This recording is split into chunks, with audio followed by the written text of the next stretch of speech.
Hi, my name is Shane Sterling. Welcome to my YouTube channel.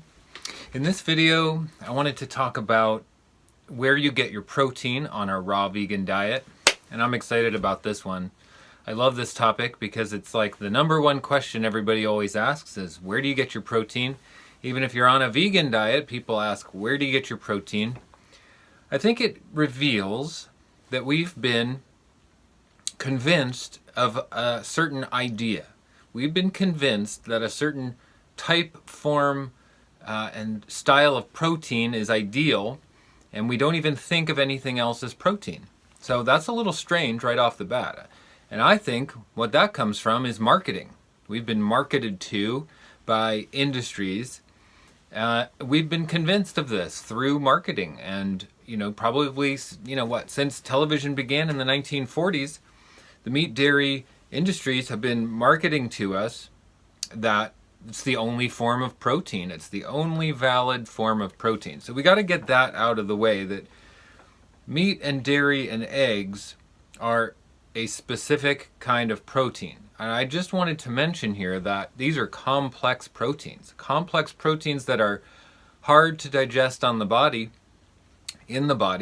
and generally leave metabolic waste and undigested particles in the body after they're not even digested. So meat, dairy, and eggs are complex proteins, yes, but are they what our body really needs? I would suggest no. We have really high disease rates in our first world nations across the planet. We got Australia, the UK, and the United States being the red zones. Red zones meaning that it's the highest consumption of animal products, animal proteins, let's say, and it's the highest rates of cancer, diabetes, heart disease, all the major degenerative diseases. So why is that? Well, because these proteins are not what our body really needs. Because what does our body do when we eat chicken or beef? Our body has to break down these complex proteins into simple amino acids, right? So that takes a lot of energy and a lot of work to do. And if we eat, what if we just eat amino acids by themselves? What if we don't even eat the complex proteins, but we just eat the amino acids? Well, where do you get amino acids? Raw fruits and vegetables are filled with amino acids. Not complex protein chains, but simple amino acids in their base form. So wouldn't it stand to reason that if we eat the base form of the protein, our body doesn't need to digest it to utilize it? Well, yeah, that's what's happening. So when you ask a vegan or a raw vegan, specifically raw vegan, where do you get your protein? The answer is fruits and vegetables. There's protein in every single fruit, every single vegetable, and especially high in the dark leafy green vegetables. So if you eat salad, you're getting high amounts of protein. Broccoli has more protein than steak per calorie. So does spinach, so does so many of the other green vegetables. Lettuce is going to have more protein than steak per calorie. Wow, revelation. So, that's what the gist of the whole story is right there, is that the amino acids are what we want, not complex protein chains. What is the animal that we're eating, the cow? What does the cow build its complex protein with? Grass, simple amino acids. Every muscular animal on the planet, big muscular animals, rhinoceroses and, wild buffalo and elk and deer, muscular animals, all consume dark leafy green grasses, leaves, and vegetables. That's because those are the amino acids. That's what Mother Nature has put in front of us, filled with the abundance of protein right there.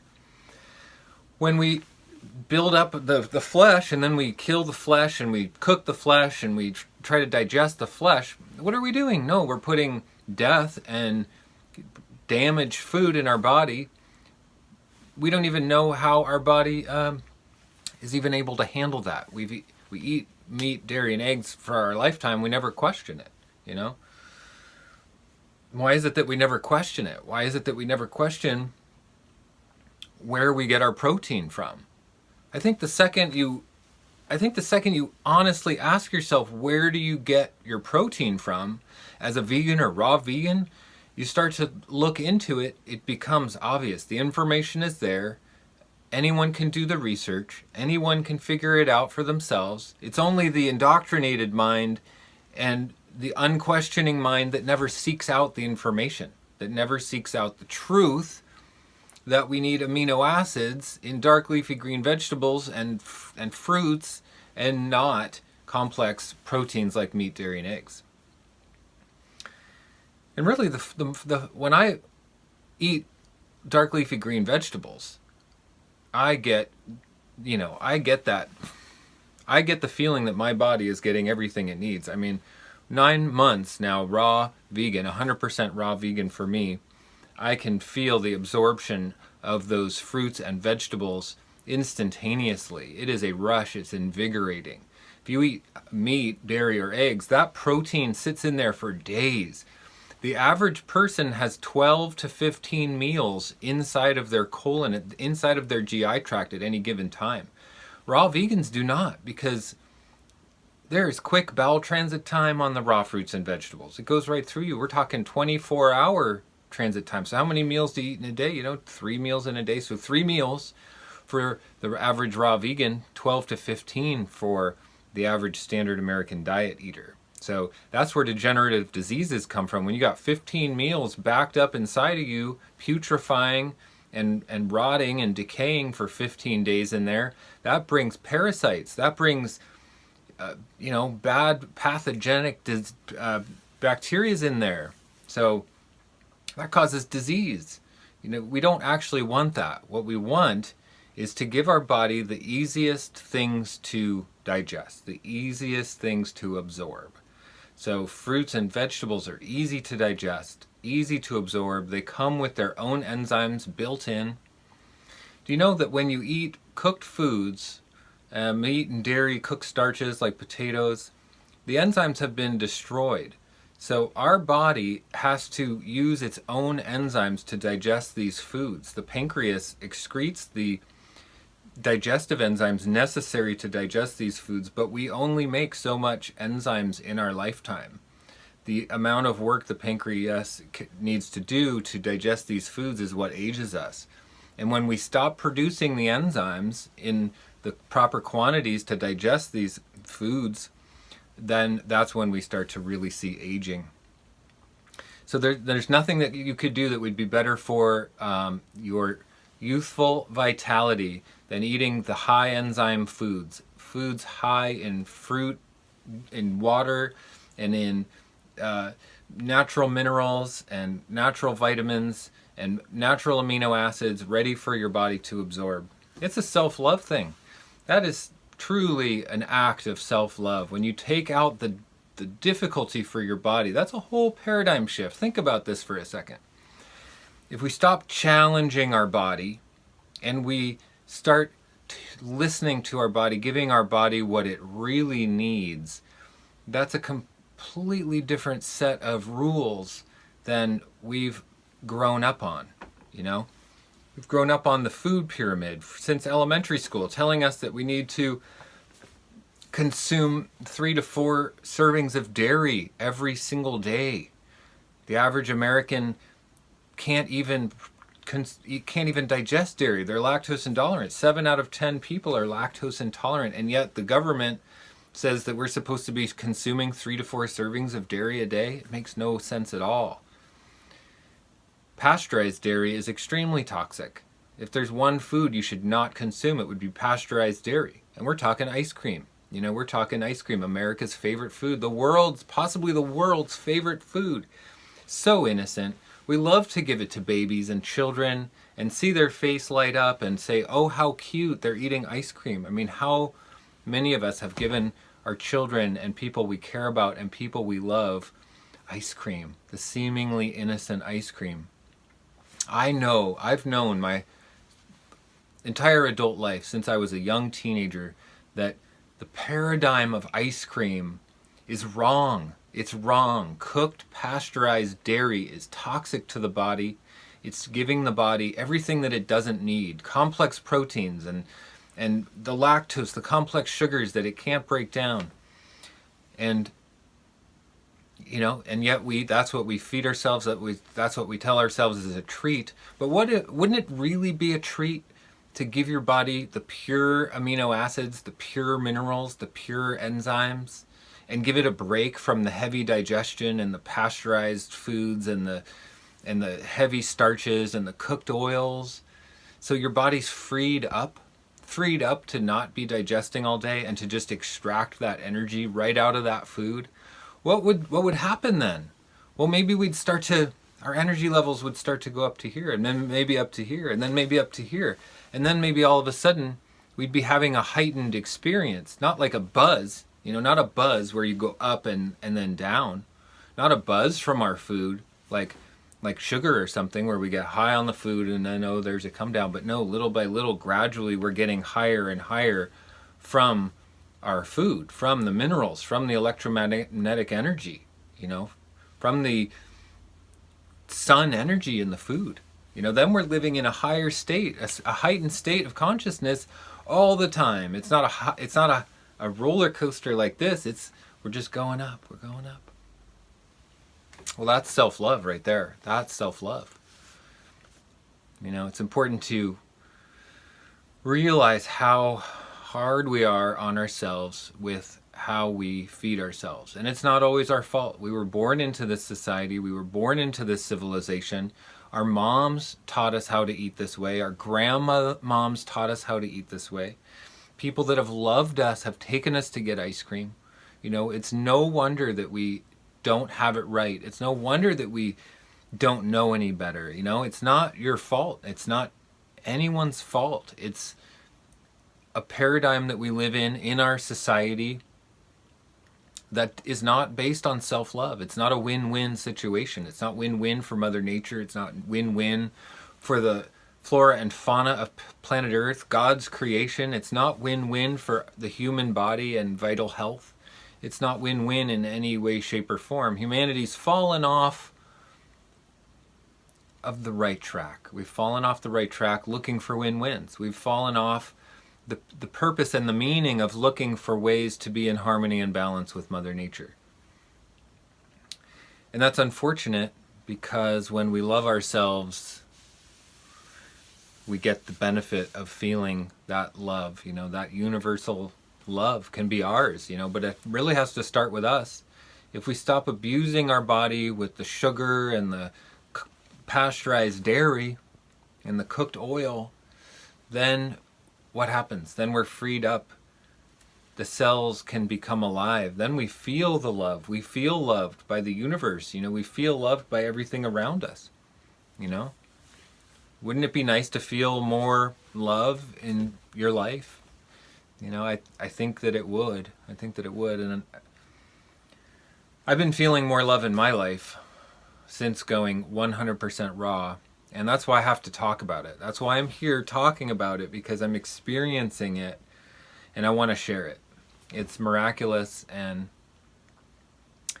I'm truly floored by it. And I'm just here, even though I might get worked up and try to explain things, really what it is that I'm just here. I'm just a human being who's having this experience. I want to share it. I want other people to have a glimpse into the insight of what it's like to be on this self-experimenting journey. It's just about self-experimentation, For me, I know that the meat, dairy, and egg paradigm, the food pyramid paradigm that the government gives us is not me. It's just not my life. It never has been. I've never fit into that. I've never understood it. I've never eaten that way. And I haven't been raw vegan my whole life, but it's been a progressive, steady journey toward that, because I love health. I love learning about vitality and what true health is, and I study it a lot. I study it every day. I study it voraciously. I love the topic. I love the concepts, and I want to be healthy. I've given up caffeine. I've given up all sugar. I've given up all alcohol. I've given up all bread, all cookies, all pastries, all pizza, all of the, steak and potatoes, chicken and rice, given up, beans, given up chips, everything that people would think of as like normal food. It's not normal food for me. It's not normal food for me at this point.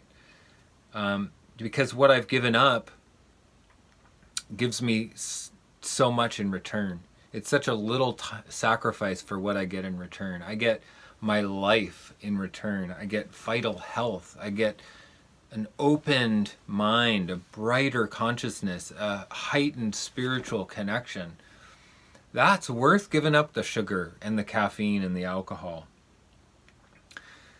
That's what I was talking about, my buzz, my high. It's not an up and a down thing. That's the alcohol and the sugar and the caffeine, the up and the down thing. I used to really struggle with the up and the down thing, which is why I've given it up, which is why I've turned to raw food, because that up and down thing causes craziness in my mind. I get into these loops in my mind where I can't get out. I have the years where I've drank coffee, for instance. I have coffee in the morning and it instantly just puts me right in that mental loop that I've been in the whole time with coffee. It's like an entity in and of itself. It's an entity. When you take in the entity of coffee, it's got your mind. It's running your mind for you. The same goes with alcohol. You take in alcohol, you're taking in the entity of alcohol, and it's got your mind. It's going to create your thoughts. It's going to instill the energy and vibration of what that is, alcohol. It's pretty low vibration as far as I'm concerned.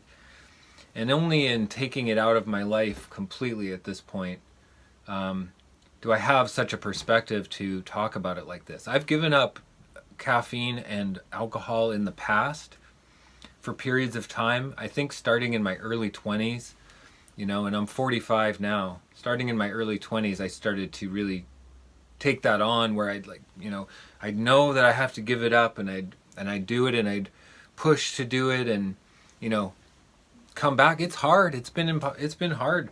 I thought when I gave up caffeine, I thought for sure that was going to be the hardest thing I've ever done in my life. This was maybe a couple years ago. I was at the layer of caffeine. I was at that crest of caffeine. I had to kick the caffeine.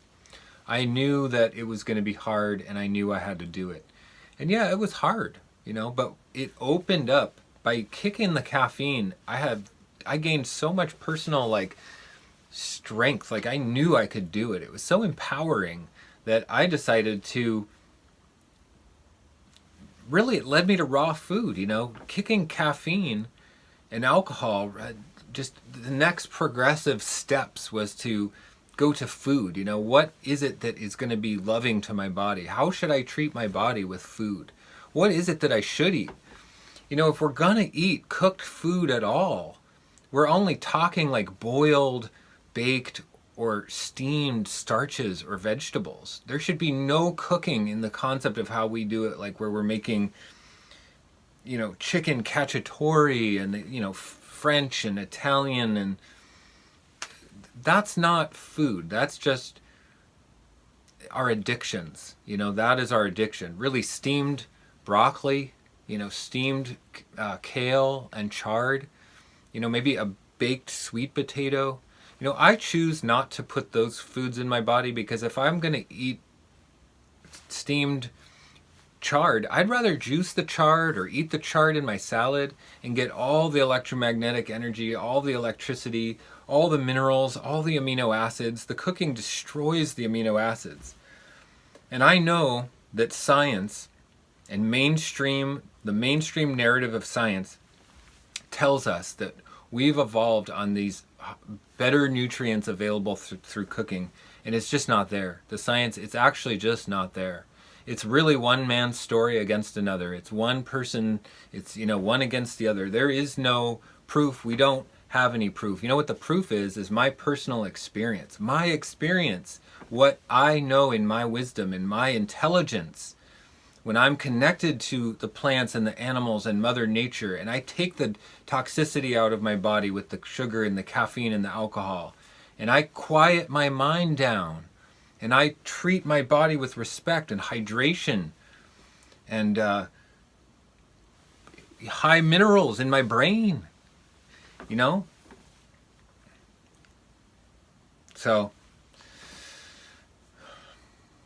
trying to be helpful. I'm trying to speak into what I actually know. I'm trying to speak into what I actually know, because it's only my experience that is anything, you know. It's only my experience that means anything. I don't care what I read in books. I don't care what the doctors say. I don't care what mainstream science says. I don't care what mainstream anything says. I only care what I know through my knowing, through my deep knowing, my divine knowing.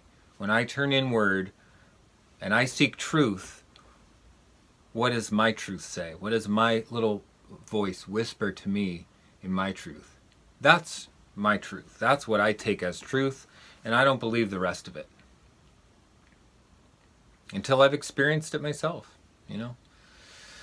So, you know, I just wanted to talk about that. You know, protein versus amino acid, self-love, wisdom inside of ourselves. We have all the answers inside of us. You know, if we turn out into the world, the craziness of food pyramids and what the government tells us, we're going to be confused. We need to go inward, and we need to listen to that gentle voice inside of ourselves. You know, that's where the wisdom in my gentle voice says, turn to raw food. Raw food holds the divine truth, the eternal, immutable laws of Mother Nature, unaltered by man, unaltered by man. Mother Nature doesn't provide cooked food on the trees and in the ground. It's living food cooked to perfection by the sun. The sun cooks our food for us, and it is perfect. So I'm here in service of that. I'm here in service of the truth and raw food and our own divine wisdom inside of each one of us. And I hope that this kind of a message is helpful for someone, you know. I just hope that maybe someone can glean some hope of possibility for themselves, you know. I know what it's like to be down and out in the world and be confused with the caffeine and the alcohol in your brain every day. You know, I know how it is. So I'm here in support of that. I'm here in support of awakening everyone who is ready to be awakened, you know, and come along on the journey and to move the needle one notch further on the scale of evolution, and to be in service to the divine Mother Nature and the harmony and balance of natural law. That's what I'm in service to. My purpose and my mission on this planet is to serve humanity at the highest level, our higher selves, not the low base humanity, not where we're down struggling, not where we're down confused and in violence and anger and aggression and confusion toward each other and the plants and the animals, but where our higher self meets the divine eternal wisdom consciousness of the universe. That's what I'm here to serve, and I've always been here to serve that. I've known that my entire life, and so I hope this message is meaningful, and thank you for being here through the whole video with me. If you're still here, that's great. Give it a thumbs up. I'd really appreciate it. Subscribe to my channel for more content like this, more of this type of conversation, because this is what turns me on. This is what my passion is this conversation right here. So thank you for listening. I'll see you in the next one.